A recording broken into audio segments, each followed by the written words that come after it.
Good morning, नमस्कार दोस्तों। इस वीडियो में जितने भी प्रश्न देखेंगे पूरे डिटेल में और एक्स्ट्रा फैक्ट के साथ में। अगर आप किसी भी सरकारी नौकरी की तैयारी कर रहे हो तो ये वीडियो आपके लिए बहुत ही हेल्पफुल होने वाली है, इसलिए इसको शुरू से लेकर लास्ट तक अवश्य देखिएगा। अगर आपको इस वीडियो का PDF चाहिए तो हमारे टेलीग्राम ग्रुप को ज्वाइन कर लीजिए, जिसका लिंक इस वीडियो के डिस्क्रिप्शन में मिल जाएगा। आप वहाँ से आसानी से डाउनलोड कर पाएंगे। तो चलिए देखते हैं आज की वीडियो का पहला प्रश्न।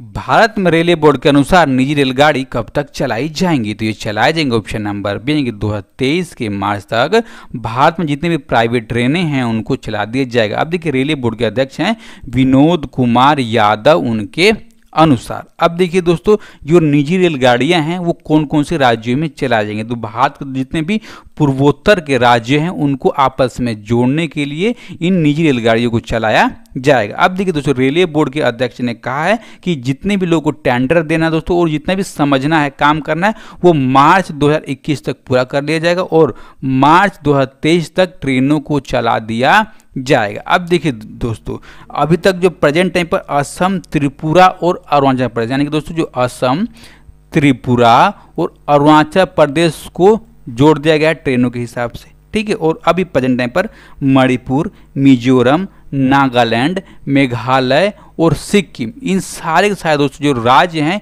इनको जोड़ने का काम किया जाएगा। अब देखिए दोस्तों, ये जब जुड़ जाएंगे आपस में ट्रेनों के माध्यम से, तब इसको मार्च 2023 में पूरा कर दिया जाएगा, नहीं कि चला दिया जाएगा। अब दोस्तों इसको याद कर लीजिए। अब देखिए इसके अनुसार सेम इसी के तरह दोस्तों जम्मू और कश्मीर राज्यों के जितने भी जगह हैं उसको आपस में जोड़ने के लिए एक रेल लिंक बनाया जा रहा है। उसका क्या नाम दोस्तों? तो उसका नाम है कटरा बनियार रेल लिंक और 111 किलोमीटर का है, वो भी बनाया जा रहा है। इसको भी आप याद कर लीजिएगा। जब ये दोस्तों इसकी घोषणा की गई थी तब हमने आपको बताया था, ठीक है। इंपॉर्टेंट फैक्ट जानेंगे हम इंडियन रेलवे के बारे में। दोस्तों जो इंडियन रेलवे इसकी स्थापना कब हुई थी? तो 8 मई 1845 को। इसका हेडक्वार्टर है न्यू दिल्ली में। और दोस्तों इसके minister of state for railways कौन है? सुरेश अग्नाडी। और दोस्तों चेयरमैन रेलवे बोर्ड कौन है? विनोद कुमार यादव, जिन्होंने इसकी घोषणा करी। और रेलवे मिनिस्टर है पीयूष गोयल। अभी देखिए दोस्तों, कुछ दिनों से दो प्रश्न और बन रहे हैं। कौन से प्रश्न बन रहे हैं? जो इंडियन रेलवे है पूरी तरह से ग्रीन रेलवे कब तक बन जाएगी? तो घोषणा की गई रेलवे की तरफ से 2030 तक का लक्ष्य रखा गया है, ठीक है। और पूरी जो रेलवे है वो इलेक्ट्रिक कब तक हो जाएगी? तो 2023 तक इलेक्ट्रिक हो जाएगी। ये भी आपको याद रखना है। अगला, भारत की सबसे अमीर महिला रोशनी नाडर को हाल ही में किसका चेयरपर्सन चुना गया? तो ये दोस्तों कंपनी ऑप्शन नंबर ए में दिख रही है HCL टेक्नोलॉजी का चेयरपर्सन चुनी गई है। और दोस्तों ये ऐसी पहली महिला है इस कंपनी की चेयरपर्सन बनने वाली, इसकी प्रमुख बनने वाली। अब देखिए जो HCL टेक्नोलॉजी कंपनी है एक भारतीय IT क्षेत्र में काम करने वाली कंपनी है, आपको इतना याद कर लेना। अब देखिए इससे पहले HCL टेक्नोलॉजी नाम की कंपनी के प्रमुख कौन थे? प्रमुख थे रोशनी नाडर के पिता शिव नाडर। दोस्तों अब देखिए जो HCL टेक्नोलॉजी कंपनी है इसकी रेवेन्यू कितनी है? तो 8.9 अरब की दोस्तों ये कंपनी है, आपको इसको याद कर लेना। अब देखिए जो रोशनी नाडर है इस कंपनी से 2015 में जुड़ी थी, किस पद पर? तो वाइस चेयरपर्सन के पद पर जुड़ी हुई थी। और ये अभी हाल ही में प्रमुख बना दी गई हैं अपने पिता की जगह पर। ओके, अब देखते हैं अगला प्रश्न 3 नंबर के लिए। और इससे पहले दोस्तों आपसे अनुरोध है कि आप इस वीडियो को देखिए और अपनी राय अवश्य दीजिए, अपना रिएक्शन अवश्य दीजिए, लाइक कीजिए अगर आपको अच्छा लगता है और डिसलाइक कीजिए अगर आपको वीडियो खराब लगती है। और दोस्तों क्या खराब लगी और किस कारण आपने डिसलाइक किया वो अवश्य आप बताइएगा। ओके, अगला प्रश्न, निम्नलिखित में से कौन सा राज्य 2022 तक प्राकृतिक तरीके से खेती करने वाला देश का पहला राज्य बन जाएगा? दोस्तों ये बन जाएगा ऑप्शन नंबर बी यानी कि हिमाचल प्रदेश। और हिमाचल प्रदेश राज्य की तरफ से 2022 का लक्ष्य रखा गया है प्राकृतिक तरीके से खेती करने के लिए, ठीक है। अब देखिए इस लक्ष्य को पूरा करने के लिए अभी हिमाचल प्रदेश के कुछ ग्राम पंचायत हैं वहां पर प्राकृतिक तरीके से खेती करना आरंभ भी कर दिया गया। अब देखिए हिमाचल प्रदेश में टोटल ग्राम पंचायत है 3226, जिसमें से 2945 ग्राम पंचायत अभी खेती कर रहे हैं प्रेजेंट टाइम पर। अब देखिए और बच्चे 281 ग्राम पंचायत यहाँ पर खेती नहीं हो रही है प्राकृतिक तरीके से, लेकिन जब यहाँ पर खेती होने लगेगी तब ये देश का पहला राज्य बन जाएगा प्राकृतिक तरीके से खेती करने वाला। अब देखिए दोस्तों इसके तहत हिमाचल के 9.6 लाख किसान परिवारों को फायदा पहुंचने वाला है। और प्रेजेंट टाइम पर दोस्तों फायदा कितने किसानों को पहुंचा है, तो 55,000 किसानों को फायदा पहुंच रहा है प्रेजेंट टाइम पर। ठीक है, अब देखिए जो प्राकृतिक तरीके से खेती होती है, इसका मतलब क्या होता है, इसका मतलब ये होता है दोस्तों कि हमने नीचे कोई और खेती करी और उसके ऊपर यानी कि दोस्तों में बांस डाल देते हैं, कुछ डंडा लगा देते हैं और उसके ऊपर हमने किसी और चीज़ की खेती कर दी, यानी कि एक ही जमीन पर दो खेतियाँ 3 खेतियाँ कर दी, उसको कहते हैं प्राकृतिक तरीके से खेती और इसको बागवानी खेती के नाम से भी जानते हैं। ठीक है, अब देखिए दोस्तों ये तो हो गया प्राकृतिक खेती। अब देखिए देश का ऐसा पहला राज्य कौन सा है जहां पर जैविक खेती होती है पूरा 100% दोस्तों, तो ये राज्य बन गया कौन सा, सिक्किम बन गया है। ठीक है, जब बना था दोस्तों, जब हमने आपको बताया था। और जैविक खेती में क्या होता है आपको पता होगा कि जो भी खाद उपयोग करते हैं दोस्तों वो प्राकृतिक खाद होता है। ओके, अब हम जानेंगे हिमाचल प्रदेश के बारे में। जो हिमाचल प्रदेश है उसकी राजधानी कहाँ है, शिमला। उसके प्रेजेंट टाइम के chief minister Jairam Thakur, governor है बंडारू दत्तात्रेय और इसकी पार्लियामेंट में सीटें राज्यसभा की 3, लोकसभा की 4 तथा ये राज्य कब बना था तो 25 जनवरी 1971 को। इसका राज्य के पशु है हिम तेंदुआ, पक्षी जजुराना, फूल गुलाबी बुरांस, पेड़ हिमालय देवदार पेड़ इसका राक्षी पेड़ है दोस्तों। ठीक है, अगर आपको वीडियो अच्छी लगी हो दोस्तों चैनल को अभी सब्सक्राइब कीजिएगा और इस वीडियो को ज़्यादा लोगों तक शेयर कर दीजिएगा। अभी दोस्तों कीजिए वीडियो रोक करके। ओके, अगला प्रश्न, यूनाइटेड अरब अमीरात ने जापानी स्पेस सेंटर से हाल ही में किस मिशन को लॉन्च किया है, तो ये मिशन है ऑप्शन नंबर यानी कि होप मार्स मिशन को जापानी स्पेस सेंटर से लॉन्च कर दिया गया। अब देखिए मिशन कौन से देश का है, तो यूनाइटेड अरब अमीरात का दोस्तों मिशन है। अब देखिए जब ये लॉन्च हुआ था तब भी हमने इसके बारे में आपको पूरी डिटेल में बताया था। अब देखिए 6 दिन पहले लगभग यूनाइटेड अरब अमीरात ने कहा कि इस मिशन को हमने रद्द कर दिया, लेकिन तत्काल तौर पर पता नहीं ऐसा क्या हुआ कि इसने इसको प्रक्षेपित कर दिया, लॉन्च भी कर दिया है दोस्तों। अब देखिए लॉन्च किया कहाँ गया, तो जापान का अंतरिक्ष केंद्र है तनिसामिया अंतरिक्ष केंद्र से इसको लॉन्च कर दिया गया। अब देखिए इस मिशन किस रॉकेट से लॉन्च किया गया, तो H2A नाम के रॉकेट से इसको लॉन्च कर दिया गया। अब देखिए पहुंचेगा कब दोस्तों, तो ये पहुंचेगा अगले साल यानी कि फरवरी 2021 में इसको पहुंचने की संभावना व्यक्त की गई है। किसकी तरफ से, तो यूए यानी कि यूनाइटेड अरब अमीरात की तरफ से दोस्तों। अब देखिए वहां पर जाकर क्या करेगा दोस्तों, तो आप जान रहे हैं कि एक मार्स मिशन की मंगल पर भेजे जाने वाला एक मिशन है। ठीक है, और वहां पर जाकर वहां के जो वातावरण होगा मंगल का उसका परिक्रमा करेगा, उसका दोस्तों अवलोकन करेगा। ठीक है, और किसी भी अरब देशों द्वारा छोड़े जाने वाले पहला मार्स मिशन है दोस्तों, आप इसको भी याद कर लीजिएगा। किसने छोड़ा है, तो यूनाइटेड अरब अमीरात ने छोड़ा। तो इसके बारे में जाना तो बहुत दोस्तों इंपॉर्टेंट हो ही जाता है क्योंकि पेपर में तो पूछा ही जाता है दोस्तों। जिसकी राजधानी क्या है, तो आबू धाबू है इसकी राजधानी। प्राइम मिनिस्टर हैं मोहम्मद बिन राशिद अल मखदूम, प्रेसिडेंट हैं खलीफा बिन जायद अल नाहयान और मुद्रा चलती है UAE दिरहम नाम की मुद्रा वहां पर चलती है दोस्तों के। अगला प्रश्न देखते हैं 5 नंबर के लिए, अंतर्राष्ट्रीय शतरंज दिवस निम्न में से किस दिन मनाया जाता है, दोस्तों हर साल ऑप्शन नंबर डी यानी कि 20 जुलाई को मनाया जाता है। अब देखिए एक प्रश्न बनता है कि 20 जुलाई को क्यों, क्योंकि दोस्तों 20 जुलाई को विश्व शतरंज संघ की स्थापना हुई थी। कब, 20 जुलाई को विश्व शतरंज संघ की स्थापना हुई थी और अब की बार इसका 96वां हम वर्षगांठ मना रहे हैं। अब देखिए एक प्रश्न और बनता है, जो शतरंज नाम का जो खेल है इसका आविष्कार कौन से देश में हुआ था, तो इसका आविष्कार हुआ था अपने ही देश भारत में। इसका आविष्कार हुआ था 5वीं शताब्दी में। कब, 5वीं शताब्दी में। इसको आप याद कर लीजिएगा दोस्तों। और उस टाइम पर इसका क्या नाम था, तो उस टाइम पर इसको चतुरंगा के नाम से जानते थे। अब देखिए जितने भी दोस्तों मैंने आपको इसमें प्रश्न बताए सारे के सारे डायरेक्ट पूछे जाते हैं, इसलिए मैंने आपको बता दिया, आप इसको याद कर लीजिएगा। ठीक है दोस्तों, अब हम जानेंगे किसके बारे में, तो अगले प्रश्न 6 नंबर के बारे में।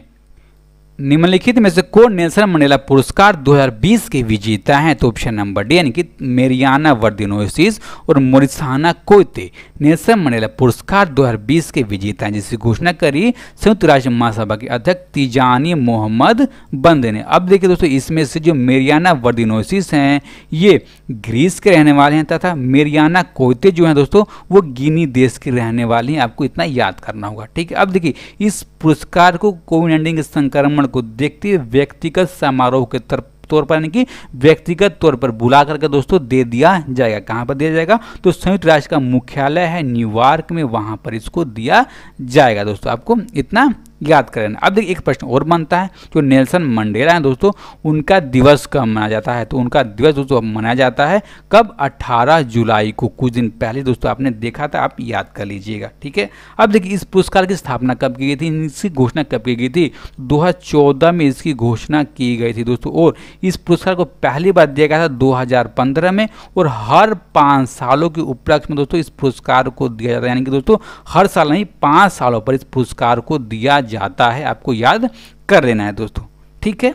अब देखिए ये पुरस्कार किन व्यक्तियों को दिया जाता है? तो नेल्सन मंडेला के जीवन और राजनीतिक और सामाजिक परिवर्तन की विरासत को सम्मानित करने के लिए, उनकी विरासत को आगे बढ़ाने के दोस्तों, उनकी विचारधारा को आगे बढ़ाने के लिए उन व्यक्तियों को दिया जाता है, ठीक है दोस्तों, आपको इतना याद कर लेना है, ओके। अब हम जानेंगे इसके बारे में, तो UNGA के बारे में दोस्तों। तो इसके राष्ट्रपति हैं तिजानी मोहम्मद बंदे, और मुख्यालय न्यूयॉर्क में, ओके।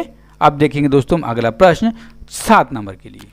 प्रधानमंत्री नरेंद्र मोदी के सोशल साइट ट्विटर पर 6 करोड़ फॉलोअर के साथ निम्न में से राजनीतिक लीडर के रूप में किस स्थान पर पहुंच गए हैं? तो पहुंच गए ऑप्शन नंबर सी, यानी कि 3 नंबर पर पहुंच गए हैं ट्विटर पर फॉलोअर के मामले में। अब देखिए दोस्तों कौन सी श्रेणी में? तो राजनीतिक लीडर की श्रेणी में। अब देखिए इस श्रेणी में नंबर 1 कौन है?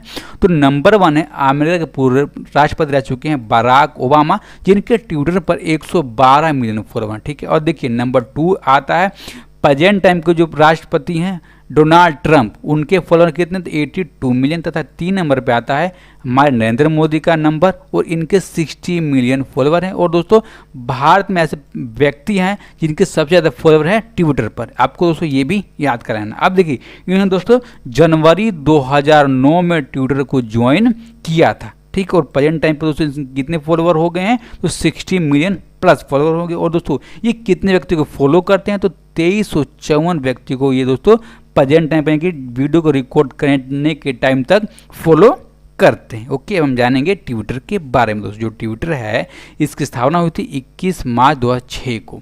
हेडक्वार्टर है सैन फ्रांसिस्को कैलिफोर्निया। इसके फाउंडर हैं Jack Dorsey, Noah Glass, Biz Stone और इवान विलियमसन इसके फाउंडर हैं। इसके CFO हैं नेड सहगल, और चेयरमैन CEO हैं पैट्रिक पिचेट, और COO हैं जैक डोर्सी, ओके दोस्तों, आप इसको याद कर लीजिएगा। आप अगला प्रश्न देखेंगे 8 नंबर के लिए। भारत निर्वाचन आयोग ने हाल ही में कितने साल की आयु से अधिक मतदाताओं के लिए पोस्टल बैलेट नियमों की घोषणा की है? तो की गई ऑप्शन नंबर डी, यानी कि अगर कोई व्यक्ति 80 साल से अधिक का हो जाता है तो अब उसके पास अधिकार हो जाएगा वोट देने के लिए पोस्टल बैलेट पेपर का उपयोग करने का। अब देखिए इससे पहले ये अधिकार था 65 साल से अधिक जो व्यक्ति हुआ करते थे उनके पास दोस्तों, ठीक है। लेकिन कोविड-19 संक्रमण को देखते हुए और बिहार चुनाव दोस्तों हाल ही में आ गया, उसको देखते हुए, और जो आगामी चुनाव आने वाले होंगे भविष्य में दोस्तों, उनको देखते हुए इस नियम को लागू किया गया भारत निर्वाचन चयन आयोग की तरफ से दोस्तों, ठीक है। आपको याद कर लेना। अब देखिए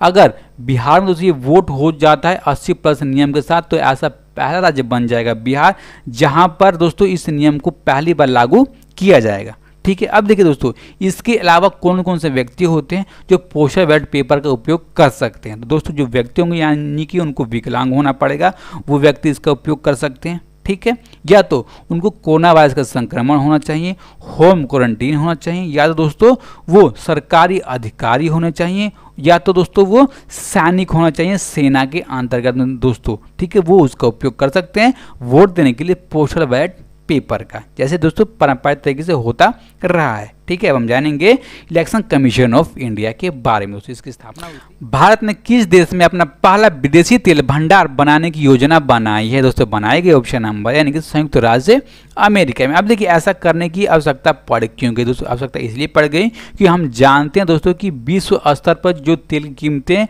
उसमें बहुत ज़्यादा गिरावट आई है दोस्तों। तो भारत ने सोचा है कि हम कम मात्रा में तेल खरीदेंगे और उसको स्टोर कर लेंगे अमेरिका में दोस्तों, यानी कि अमेरिका से खरीदेंगे और अमेरिका में स्टोर कर लेंगे, और उसको धीरे धीरे भारत लेकर आते रहेंगे, ठीक है दोस्तों। क्योंकि भारत दोस्तों अभी हम लेके आएंगे तो बहुत ज़्यादा खर्च पड़ने वाला है, यानी कि बहुत ज़्यादा दोस्तों खर्च हो जाएगा, बहुत ज़्यादा महंगा तेल हो जाएगा। तो इसको देखते हुए दोस्तों भारत ने ऐसा किया हुआ है, ठीक है। और दोस्तों जो भारत है वर्ल्ड का तीसरा ऐसा देश है जो तेल खरीदता है बहुत अधिक मात्रा में। कौन सा? वर्ल्ड का तीसरा भारत ऐसा देश है तेल खरीदने के मामले में, आपको याद करना होगा, ओके। अगला प्रश्न है आपका लास्ट प्रश्न। किस राज्य सरकार ने हाल ही में अक्षय ऊर्जा निर्यात निधि 2020 की घोषणा की है? तो इसकी घोषणा की गई है ऑप्शन नंबर सी यानी कि आंध्र प्रदेश सरकार की तरफ से। अब देखिए इस नीति में है क्या, तो जो भी अक्षय ऊर्जा से बिजली बनती है उस बिजली को दूसरे राज्यों में बेचा जाना इस नीति के अंतर्गत में लाया गया। अब देखिए दोस्तों जो ये नीति है केवल 5 सालों के लिए है, ठीक है दोस्तों, आपको इतना याद कर लेना है, ठीक है। अब देखिए इसको लाने का पीछे का उद्देश्य क्या है? उद्देश्य ये है कि कोविड-19 के संक्रमण के बीच में, दोस्तों महामारी के बीच में तो हमारे देश में लॉकडाउन लगा और उस लॉकडाउन में जितने भी हमारे राज्य हैं उनकी अर्थव्यवस्था नीचे गिर गई, डाउन हो गई दोस्तों। और अपना अच्छा राजस्व बनाने के लिए आंध्र प्रदेश सरकार ने इस नीति को लाया है। अब देखिए इसके लिए एक एजेंसी का भी गठन किया जाएगा, वो को नोडल एजेंसी होगी। नोडल एजेंसी क्या नाम है? तो नवी और नवीकरणीय ऊर्जा विकास निगम। और ये दोस्तों कंपनी किसकी है? तो आंध्र प्रदेश लिमिटेड की कंपनी है दोस्तों, उसी को नोडल एजेंसी बनाया गया। अब देखिए दोस्तों इसके माध्यम से ऑनलाइन आवेदन मांगे जाएंगे राज्यों से, ठीक है। और जो राज्य पहले आवेदन करेगा उसको ये बिजली दे दी जाएगी, ठीक है दोस्तों। ऐसा कहा गया किस नियम के तहत में? तो पहले आओ और पहले पाओ के नियम के आधार पर। कल का प्रश्न है अमेरिकी सैन्य अकादमी से स्नातक करने वाली कौन पहली सिख बनी है? तो ये बनी है ऑप्शन नंबर ए यानी कि अनमोल नारंग। अब देखिए इस प्रश्न का सही जवाब दिया है सरकारी फार्म, क्रिकेट की बात, विजय कुमार, कुणाल कुमार सिंह, शुभम कुमार और शैलेंद्र प्रजापति। इन सब दोस्तों ने इस प्रश्न का सही जवाब दिया। अब आज का प्रश्न है कि इंटैक के मुताबिक ओडिशा की महानदी में कितने वर्ष पुराना 60 फीट का डूबा हुआ मंदिर मिला है दोस्तों। अब देखिए कौन से भगवान का मंदिर है ये भी बताइएगा और कितने साल पुराना मंदिर ये भी बताइएगा दोस्तों कमेंट बॉक्स में। और जितना भी इस प्रश्न से आपको पता होगा सारा का सारा आप लिख दीजिएगा, ठीक दोस्तों। आपसे अनुरोध है कि आपकी जो भी राय होगी अवश्य दीजिएगा, ठीक है। और इस वीडियो को ज़्यादा लोगों तक पहुंचाइएगा, ठीक है। और अपना ख्याल रखिए। नमस्कार, धन्यवाद।